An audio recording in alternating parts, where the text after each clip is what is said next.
Could everybody hear me? Could everybody hear me back there, Jim? Good, great. I'm Ken Silvestri, and I am just so honored that everybody here, all these wonderful faces, and Nyack is such a creative place, and it's always nice to be able to do something in the town that you live in. What I'm going to do today is just share with you, I guess, a thought process. Obviously, the book that I wrote, it's kind of a culmination of many years. You know, my background is I'm trained in anthropology and psychology. I've been a family therapist and a homeopath for the last 30 years.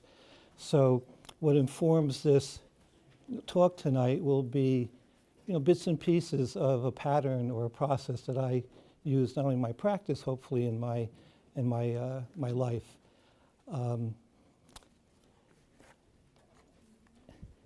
The book consists of about 15 chapters, and each chapter has exercises and little skills and things to kind of help look at the world in a, as I say, in a way that's ecological. You know, my training is to look at the world in a complex way. The world is full of complexity, and when you look at the world that way, there's a lot of unknowns. You know, not predictability. A lot of improvisation, and it's a different way, I think, of looking at the world. So what informs me, this is the book, and by the way, the cover design is my sweetheart Natasha. It's her collage, and Uncle Don executed and designed the cover. So I have a lot of ringers here tonight, so I've been doing Aikido for over 35 years. It's a wonderful martial art, and it's based on harmony, and it's a very effective martial art. That's me without a beard. And has anybody ever seen Aikido Demonstration? It's just a flowing, wonderful, it looks like it's almost choreographed, but it has all kinds of wonderful techniques. And I have a chapter on Aikido, but what I learned from Aikido is that in dealing with conflict, it's not bad. Conflict just is. So there's a way of blending. And if you come to an Aikido class, it's very co-ed. It's I'm sorry. Good. Thanks for telling me. Aikido is based on harmony and peace. It's a martial art, and it's very effective. But at the same time, you're not really supposed to use it. And but you use it off the mat, in the sense it's very philosophical. And at the same time, it gives you, a really good workout. The other thing that I think that informs, whoops, I almost pressed the wrong button. Homeopathy is something I've been doing for many, many years. I don't know if most people who live in Nyack, across the street, on the corner, the realtor place, is it Wild Realtors? Dr. Coach, I think it's still called the Coach Alley. He was a famous homeopath and practiced there for 40 years, right across the street. His daughter was the first elected official in New York State as a political candidate, so I guess homeopathy really did help. And at one time there was 40 homeopathic hospitals in New York. All your psychiatric hospitals up to the 60s were homeopathic. And homeopathy is natural, non-toxic. And again, it kind of fits in because Hahnemann, who actually formed homeopathy, created it, was a Renaissance fellow who spoke 6 different languages, stayed up every other night so he wouldn't miss things. And he tested out all these herbs and minerals. And it's all based on what you call like cures like. Has anybody ever heard of arnica? Arnica, Jeff, you probably have arnica, which is a mountain daisy. And if you put it on your tongue, you'll get bruises all over you. And don't do it, it's poison. But the truth is that it actually activates the immune system to heal itself. So that kind of comes into things that I'll be talking about also. I don't know if you can see that, but the other thing that also informs what I'm talking about is my 3 adult children who are not here this evening, but my son Galen and my daughters Brielle and Caroline. It's an amazing, process to be a parent. And being a parent, you have to look at things somewhat systemically all the time because everybody's different, like every snowflake. And most of all, I have to say, one of the most wonderful inspirations is my sweetheart, Natasha, who I just respect every day, her courage and her creativity and her collaboration, and she inspires me. So that's kind of what, basically is my background and what informs me. But I want to start off with probably my favorite quote. Gregory Bateson, who I had the good luck to study with, was an anthropologist. He was married to Margaret Mead. I'm dating myself, but when I look around the room, I understand. I think that we're about, except we have 2 high school students, and read this for a second. The major problems in the world are the result of the difference between how nature works and the way people think it works. If you read that a few times, you'll see there's a big gap, and a lot of our problems could be, traced to how nature works and how we think nature works. But getting back to age for a second, I was watching Nancy Pelosi, today give a talk. I'm not getting into politics, but I was amazed at how wonderful and what ideas she had. And I know that a lot of people, a lot of millennials, are saying that, hey, we need new blood and we need younger people. Well, we do need younger people, but what about us? We all need to be able to collaborate. Natasha and I were walking along the Hook, down the Hook Mountain, which we do all the time, and we were holding hands, and some fella stopped us, a young guy. He was kind of walking. He caught up to us, and he said, "Could I take your picture?" And we looked at him, and he said, I never seen 2 old people holding hands. So I did use Aikido then. I threw him in the river. So, but we need to collaborate. I don't want to. I was talking with Uncle Don at a wonderful party that we just went with, and Fred Buell, who's a creative writer and poet. Don is just an incredible artist, and we started talking, and we started talking about our hearing aids. We started talking about our knees, and before we got to prostate, we both, all 3 of us said, let's talk about creativity, because we all have a lot to offer. And what I'm trying to share, because it's my, when you're doing a book reading, you could be self-indulgent, is that I think we need a lot more collaboration. I think we need a lot more, understanding of what mutual learning is all about. If we don't mutually learn, we really don't get it, because nature doesn't work A plus B equals C. It's a million different ways to look at things. That's the hook. Every time we walk on a hook, there's a different moment. If you look closely, you can see that young boy who took our picture. There's a nuance every moment. Now, I live in Nyack, but I'm from Patterson, so that's why I'm kind of bilingual. I talk a certain way, but I walked across that bridge every day to high school. Patterson's an old red mills, brick factory town with a lot of industry, and it's just a place that has a lot of artisans and a lot of working class people, a lot of wobblies and all kinds of things. And what I want you to do, as I follow this theme of nature, is that as you look at that, I like you to all maybe come up with like 5 scenarios of what you see. Just think about it for a second. Think of it like this: if I put a banana over here and I asked you to give me 5 scenarios of a banana, you may say Chiquita banana, banana bread, slip on a banana, whatever.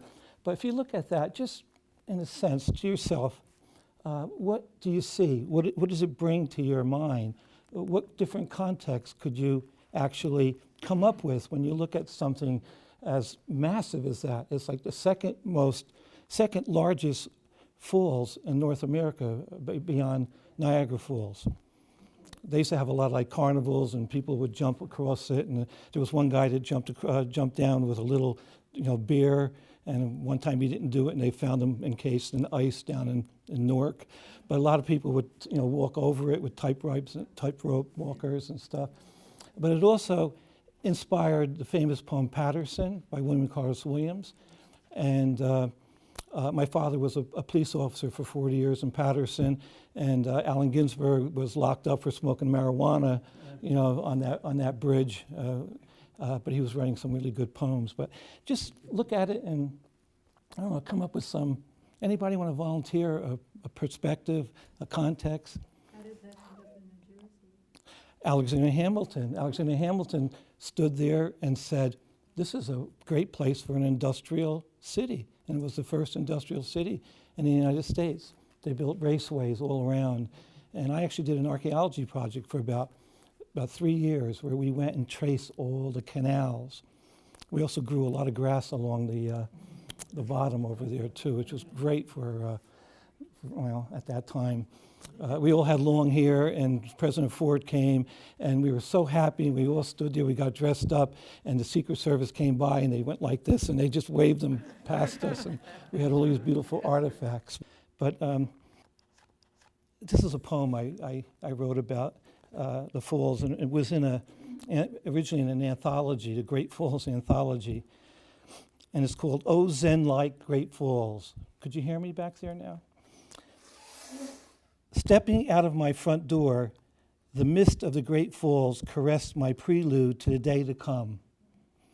Its multi-appearances, dressed by seasonal nuances, like ice-coated cotton clouds, also suds and old derelict debris, circling in whirlpools, a gathering red brick history. My grandparents were soaked in its spray, their tilting looms 10 hours a day, the churning turbines of my parents' child labor, near smoldering fire remains that found their way there a block down. Steam locomotives were built with her power, shining unused trolley rails peeking through cracks on McBride Ave, covered by her droplets. The only all-the-way onion sauce hot dog stands were always there. They have about 25 Jersey wieners, the best, as were the potential floods along her raceway. She was part of my walk to school, sitting at stationary wooden sepia-coated desks, looking out of windows covered with her grime. She was always showing either a drip or a thunderous pummeling over the gray geology where I found native arrow tips and 19th century glass bottle pieces, her persona wavering, her shadow side devastating. Every day you look at it and it was different. And going to school, getting up late, running across there, sometimes very icy, sometimes very serene.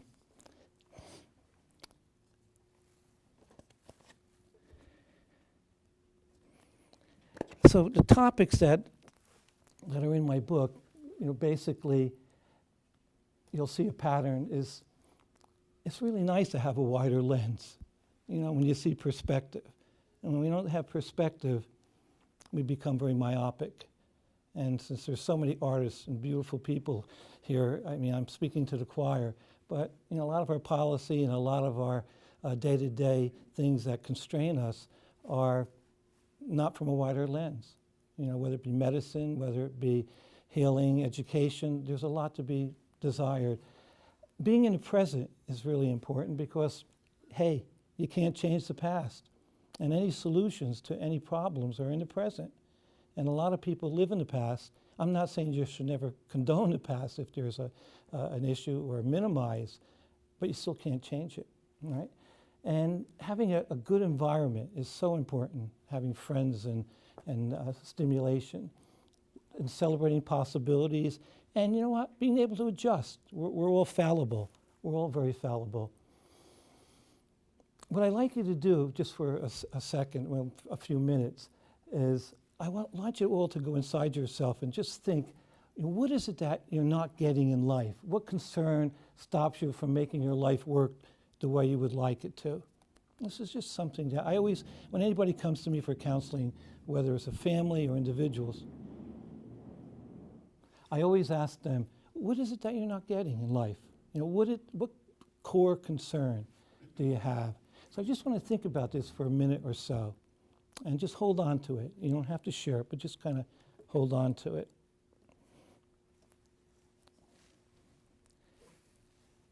And when you have that in your mind, I want you to kind of think of, what consequences occur in that place. Describe how it looks, it feels, how it influences your life. I don't mean to get somber, but I just want you to kind of, think about that. And rate that concern, rate that feeling. We all have this core thing that we're working towards. And kind of, rate it on a scale of 1 to 10. But think about it, and what I'd like you to do, I'm going to ask you to do something that I've been researching for the last several years. I know I shared this with Norman, who was my Qigong teacher, and I always, Aikido, you always learn to recognize your teachers. Coherent breathing was developed by Steve Elliott, and all I want you to do, just for a few, maybe a minute or so, a few minutes, I'm going to ask you to breathe in, if you could, 6 seconds. And when you breathe out for 6 seconds, I want you to think of something positive, because it activates the vagus nerve, which I'll talk about a little bit different. Vagus nerve is, vagus means wandering, is a Latin word for wandering, and it's connected to your brain, your gut, your heart. But just want you to do that, and I'm going to make it easy. I'll just kind of, if you like to close your eyes, you don't have to. But if I hit a bell, a chime, and then I'll have 6 seconds, I'll hit the chime again. But think of something positive while you're doing that. You could even think about what's happening in that moment, that concern you had. And let's see what happens, and I'll talk a little bit about that. So I'm going to do it also. So ready? So on the first chime, I'm going to breathe in. And breathe out with a positive thought. Breathe in.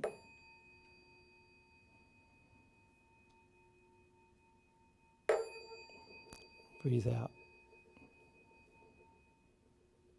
Breathe in. And then breathe out.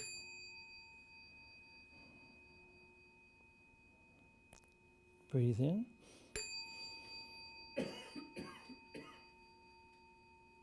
And breathe out.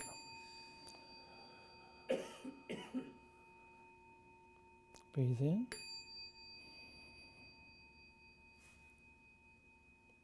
And then breathe out. I know we could just keep on doing this, but I could just feel a kind of a calmness come over. Normally we breathe at 15 breaths per minute, the average. Breathing through coherent breathing is 5 breaths, per minute, 6 seconds in, 6 seconds out. It's been researched where it actually, in control groups with many diseases, whether it be depression, IBS, various different diseases, and it actually heals, if not better than medication, the same, not any less.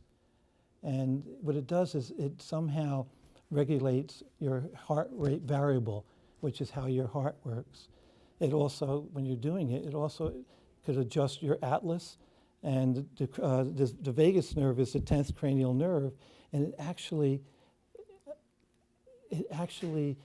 enhances the vagus nerve. The vagus nerve is a nerve of compassion. When you're thinking positive, it actually glows. And when you're in fear, it actually contracts. And now they're starting to see that a lot of things like autism and depression are based on the fear that comes across, with the vagus nerve. So if you bring your lens back, I said to widen your lens while you're doing that. Ask yourself again how that initial concern, how it feels, what insights, what strengths, and think about it if there's any difference. Feel, Anybody feel a difference from after breathing and going back to their concern? Yes, a difference because you're actually rebooting your vagus nerve. Not that you're minimizing what happened, but you're actually allowing it to be able to feel the compassion and go forward. Now, to have a wider lens, I mean, the basis of having a wider lens is to be mindful. When I was at Columbia University and I started my dissertations, I'm dating myself again, I went downstairs to the computer room and I had this big gigantic computer room, and I asked if they'd look up mindfulness. And they did, and there was 6 citations. And now if you go on Google, there's probably 5 million citations. But Thich Nhat Hanh, a Vietnamese Buddhist monk, kind of popularized mindfulness. And he says, when you're mindful, you can recognize, embrace, and handle the pain, sorrow in you and around you to bring you relief. Think about that. Being mindful, sometimes it's a wider lens in the sense you're looking at things in a different way. The main tenet of being mindful, or to have a beginner's mind, is to pause and simultaneously focus in the present while viewing the world as a part to whole thing. It's an ecological way of looking at life. It's actually a paradigm shift. And when we do that, we're actually stepping outside of cultural constraints. So let me see, we have some, quote number 6. Who has quote number 6? Could you read that, Frank? The true value of a human being can be found in the degree to which he has attained liberation from the self. Thanks, Frank. In the spirit of interaction, I'm having you do some reading. Who has quote number 7? Gary Snyder, I am a poet who has preferred not to distinguish in poetry between nature and humanity. Thank you.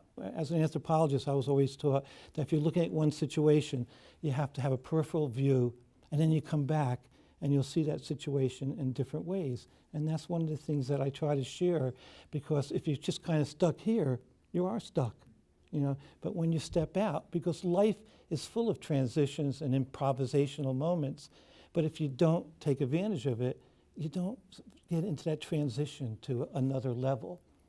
Who has quote number 1 by Carl Jung? Celine. The instinct for wholeness and unity is the most important of the fundamental instincts. Yeah, looking for unity. I mean, the world works in a very ecological way. It's all connected. So when we hear people talk about, climate, issues are not real, or something else is not connected, we're all connected. We're all interdependent. And like quantum physics, you can have 10, 15, 20 different views, and they're all correct. So that kind of blows my mind, and it also probably upends a lot of educational philosophy, because in standardized tests, you have to have one answer, But I remember working in education, especially in the urban areas, and Frank, you could validate it. Kids see things differently, and yet they might have been marked wrong, incorrect. So being in the present is so important, and this entails what I'm talking about, resolving paradoxes, looking at double binds, because things get complicated. It's not easy. Nature really does have the yin and yang. And I look at it as there's yin and yang and yin. It's not all just opposites. It's all connected. I can't see the, let's see, who has quote number 2? How about quote number 12? Yes. Wholeness does not mean perfection. It means embracing brokenness as an integral part of life. Knowing this gives me hope that human wholeness, mine, yours, ours, need not be a utopian dream. If we can use devastation as a seedbed for new life. Very profound. So being in the present is really looking at collaboration. And I'm going to read a little bit from my book. I don't know if everybody should wiggle a little bit, so it's, let me see. when you're in the present, you do have to, collaboration's different than partnership. I'm quite sure you have heard people say to you, let's be partners.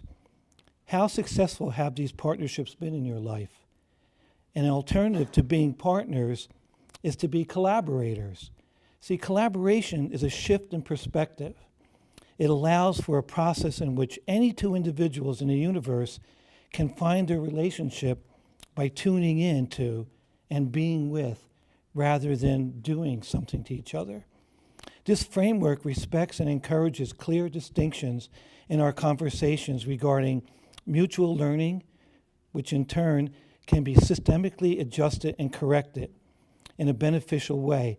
This is exemplified by the story of how the pig and the chicken were exploring the possibility of forming a partnership.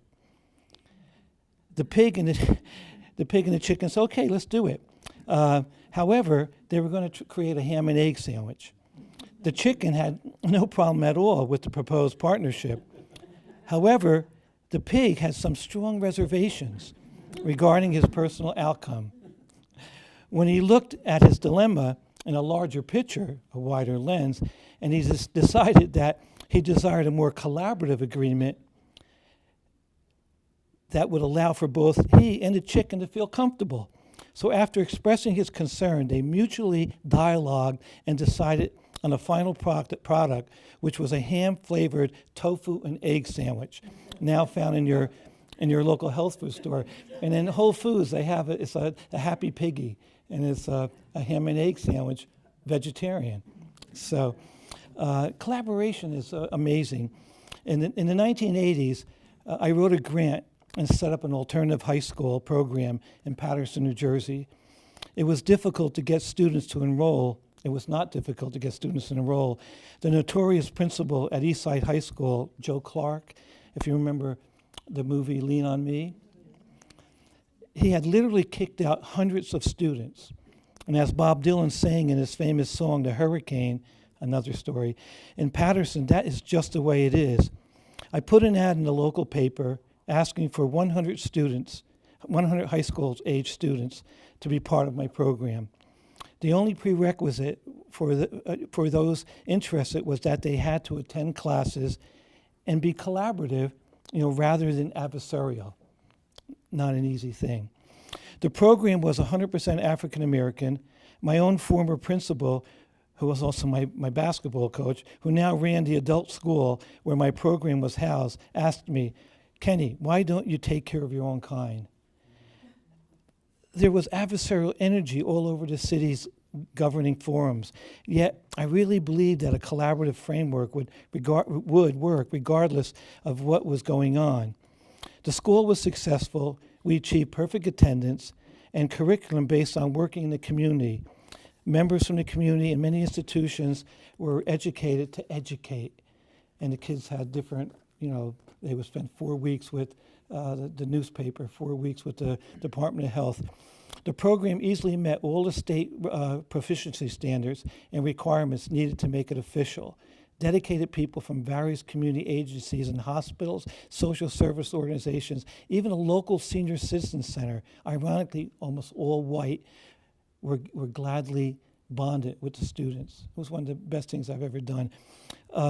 I took them on an Outward Bound program where most of the kids had never been out of Paterson, never had seen the woods and stuff except for on top of Garrett Mountain, which was overlooking Paterson. And we did a lot of Outward Bound things and worked together. But this is something I wanted to share because during a field trip to a local museum, my students were able to borrow many valuable artifacts from the display cases, despite security guards being present. When we returned to the school, they showed me their collection, which we then brought back to the museum, and they educated the security guards on how to be more secure. I came out of my house one day, and this is a true story. I had an old Sears and Roebuck van that I got at an auction. I came out, and in my driveway, it was in pieces. The kids were there, 12 of them. They took it apart, and they said, "Could we have extra credit for math?" And I just looked at them, and they put it back together, and it ran better than ever before. So So when there's conflict, and there was at times, I would get paddles and a rubber ball and put the adversarial students together, asking them to create a win-win volley. And somehow there was a lot of collaboration and a lot of hugging. You know, as partners, it didn't always work, but when they collaborated, it did work. And it was amazing to see them work together that way. Rebecca Solnit, a wonderful quote, "Leave the door open for the unknown, the door into the dark. That's where most important things come from, where you yourself came from, and where you will go."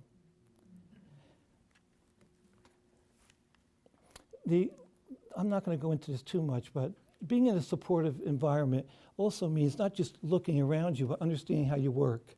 You know, we have a nervous system that's very complex. We have a revved up part, right, the sympathetic part, which you have to run like hell if there's a mountain lion coming at you. And then there's the parasympathetic, which is the calm part. Problem is, it doesn't differentiate. It's autonomic. So if you end up with a problem or a stressor, like I said before, a concern, you're locked into that. It doesn't differentiate between, you know, not finding a parking space and at the same time loss of a loved one, God forbid.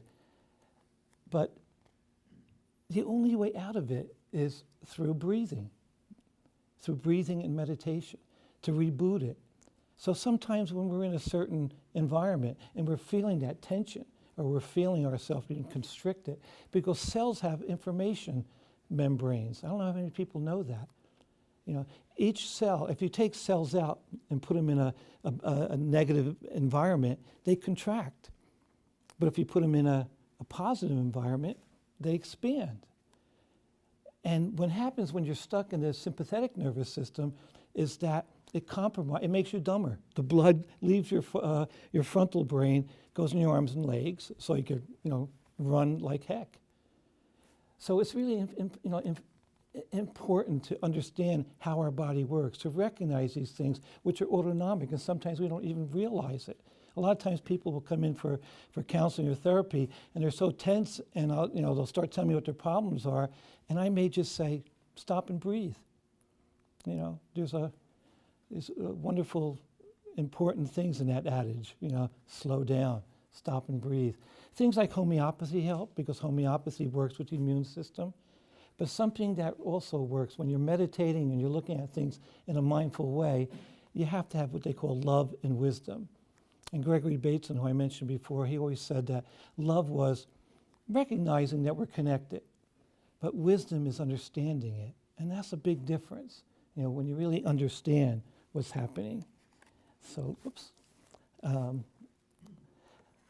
the nervous system, and most of you might know this, monitors signals to the, I call it the HPA axis, the hypothalamus, the pituitary, and the adrenal glands. What happens is when there is a shock or there is something that upsets you, obviously, there's hormones that move from the hypothalamus to the pituitary. The pituitary usually manufactures the cuddle hormone, things that you should have for love. But when you're stressed, it actually manufactures other hormones, and I can't pronounce them. But they're the fight or flight excess hormones constrict blood vessels, and it creates all kinds of havoc in your subconscious. I mean, here's something too that I didn't really know until recently, that your subconscious mind processes stimuli at 30 million per second. Everything that you see, you go into a room, it's all recorded, it's in you. The conscious mind processes only at 30 per second, stimuli per second. That's a 1,000,000 to 1 ratio. So when you're in that fight or flight, your subconscious mind is moving like crazy. It's very hard to reason with it. All things come out. And it's very important to take a deep breath. That's where coherent breathing really comes in. You could take a deep breath and you could actually reboot it. And that's what's really important. Because stress and fear is now, the AMA is actually, after all these years, is finally admitting, is the source of every chronic illness. And it is also the #1 cause of cardiovascular illness. Stress. complicated stress. Good stress, that's not bad. But complicated stress is when you're locked into that nervous system. So let's see, what was that? Who has quote number 3?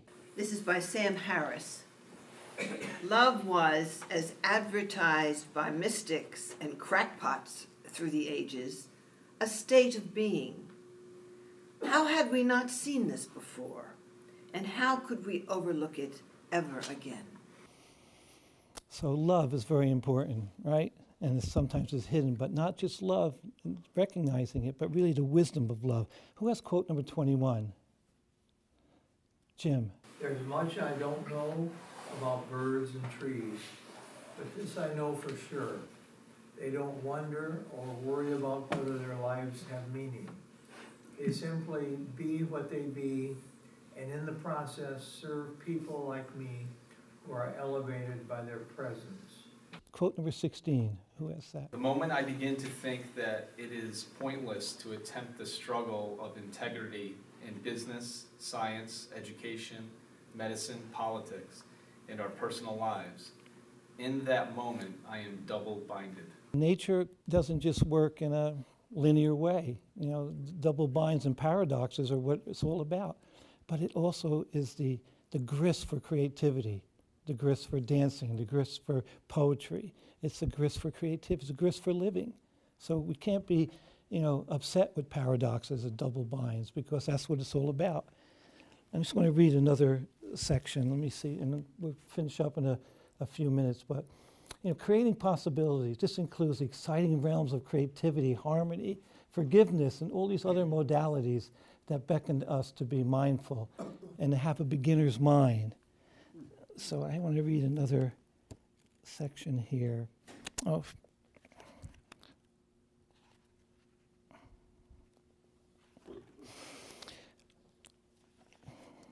To be mindful, you need a beginner's mind, or as Shunryu Suzuki asserts in his classic Zen mind, beginner's mind, in the beginner's mind, there are many possibilities, but in the expert's mind, there are few. The way to start, according to Suzuki, is to practice and sit, to meditate, to clear one's mind. There is no other practice than this practice. There is no other life than this way of life. This is the way to clear your mind and be in the present. Through being at the beginning, we can form an attitude that emphasizes strong confidence in our original nature. This is not an intellectual understanding. True understanding is the actual practice, as Suzuki believed. If you fix your mind on an activity with some confidence, the quality of your state of mind is the activity itself. When I was, I'm reading this, I could also talk about it too. When I was a teen driver, one of my father's best friends was Frank. He was an auto mechanic, and he was a real true Buddha. He had a shop along the Passaic River, just a little bit down from the falls, the Great Falls. And one day, he just had a serene smile. I still could see it. It was the most serene smile, full of grease, full of dirt, and everything was. It was like a bricolage. Everything was thrown around. The French word for things all over the place. But he knew where everything was. He was a handyman of sorts who always knew what tools and capabilities he had. One day, and I'm dating myself, I drove my 1958 Candy Apple Chevy Bel Air to his shop. It was an old car. I mean, this was like in the 70s. My father got it from probably someone that stole it somewhere. It was making a troublesome noise. Another mechanic had given me an estimate that was far more than the value of my beloved car. I drove down to see Frank. He was more interested in seeing how I was doing. We sat for a while on a tree stump, staring at the river's flow for about a half an hour. He smiled continuously, and then he got up. He looked under the hood.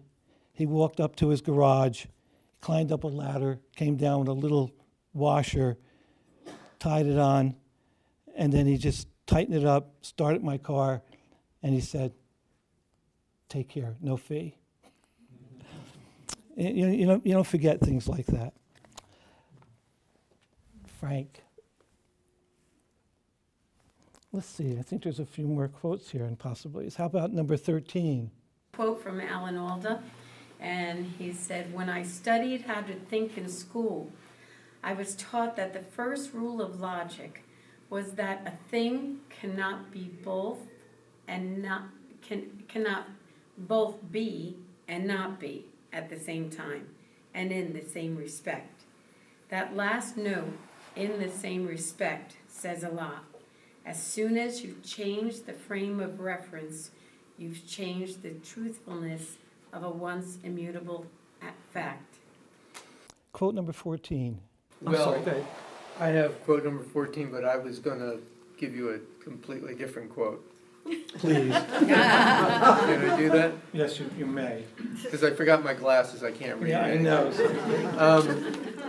So I'm a photographer, and when I was in school, I studied with some wonderful teachers. And there was this one man, Harry Holtzman, who was a great teacher and an artist, and he was closely connected with Mondrian. Anyway, he knew I was a photographer, and he made this quote that I'll share with you. Oh, please. And he knew that I was also working at the museum photographing artwork there.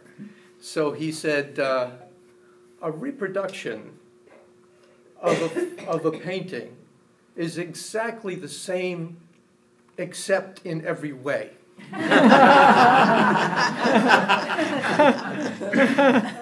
what it's about. Very good. Right, there you have it. I appreciate that. Don? I don't have a quote to read, but this gentleman just reminded me of an experience I had at school also with my teacher. At the time, I thought of myself as a abstract expressionist, and my teacher was Morris Cantor, who was himself a fairly well-known painter and instructor at my school, which was the Cooper Union. And I was slashing away at a canvas, as we did in the 50s, and he was standing behind me, and at some point, he had a slightly Jewish kind of accent, and he said, "Mister," he says, "you're not making it better, you're just making it different."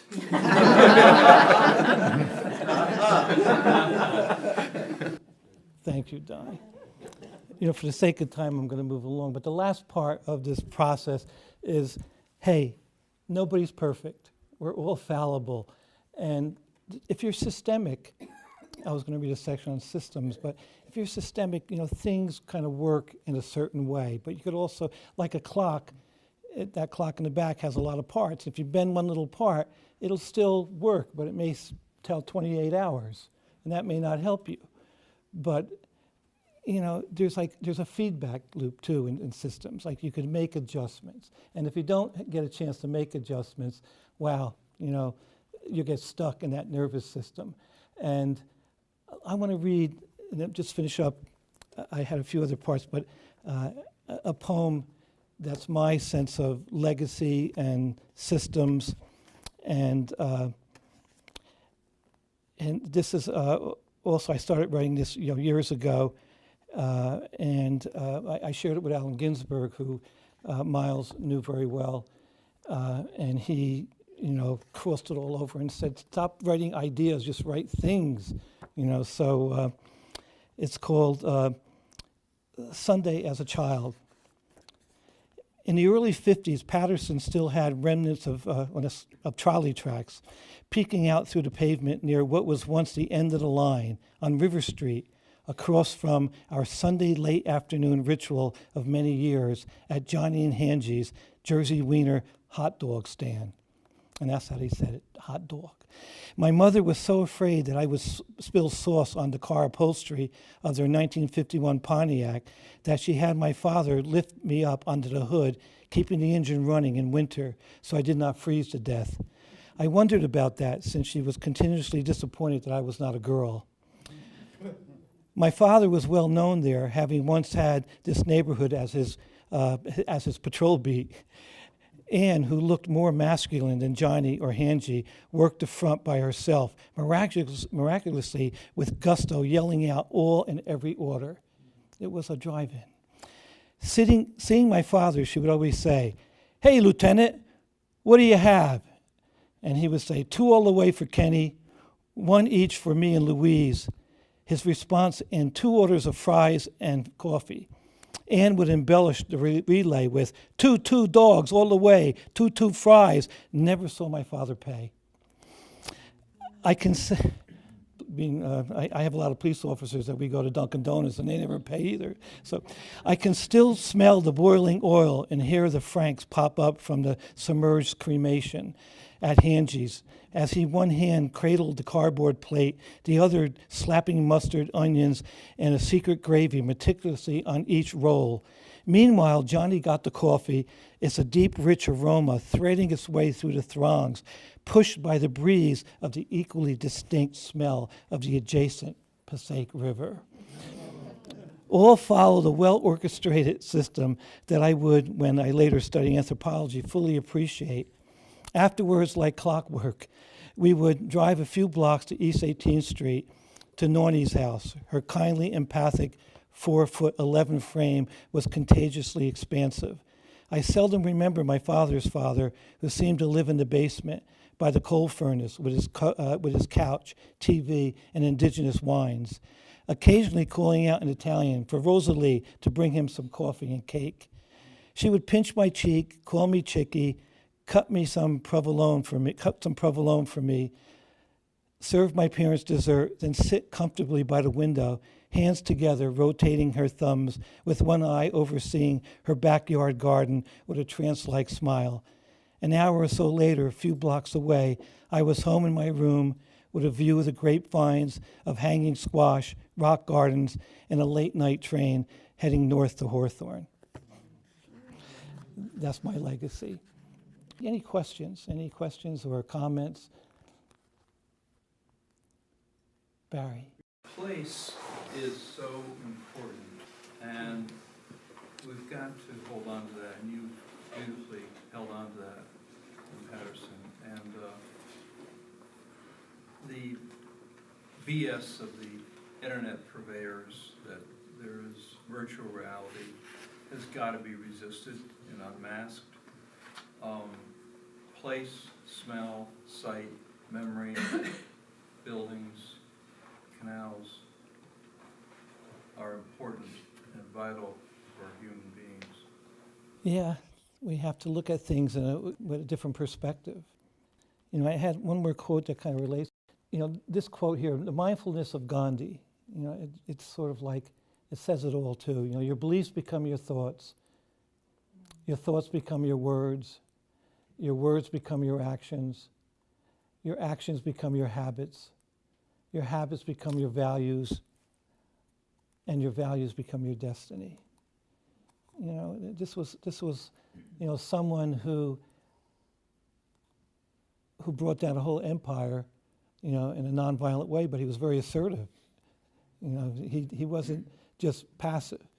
And he got right up against the tanks with his loincloth and laid down and was able to bring a transition from an empire to a nation.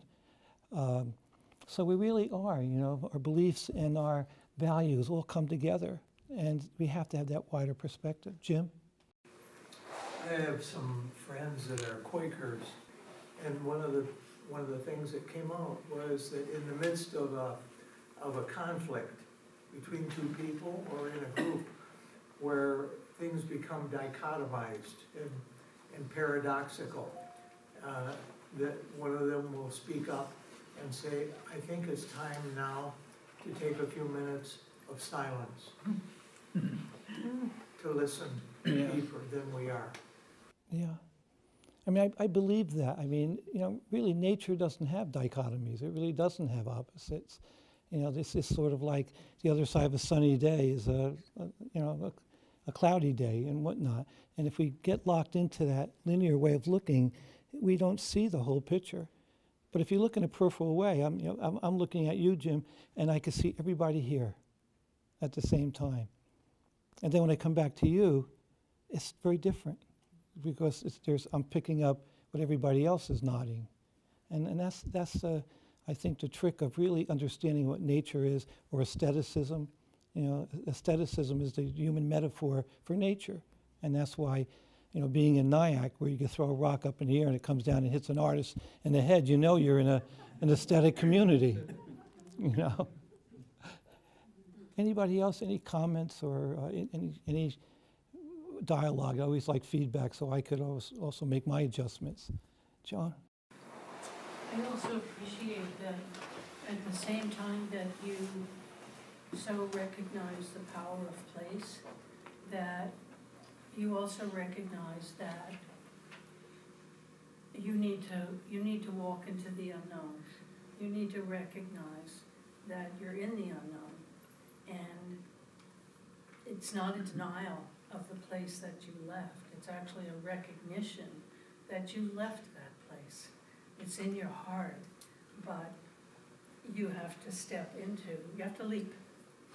And I feel you really,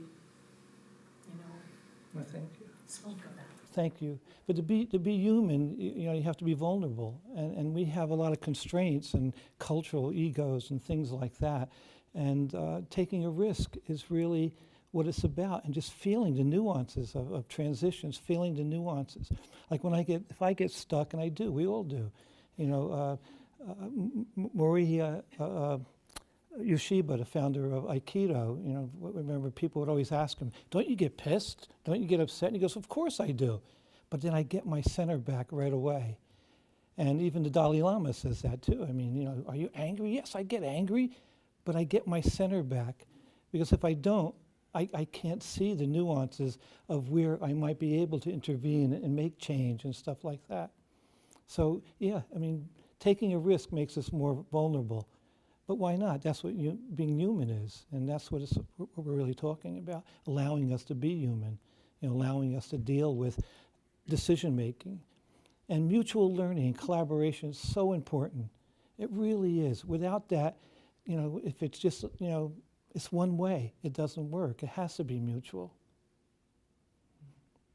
I appreciate so much that you're being here, allowing me to share. So bless you all. Thank you.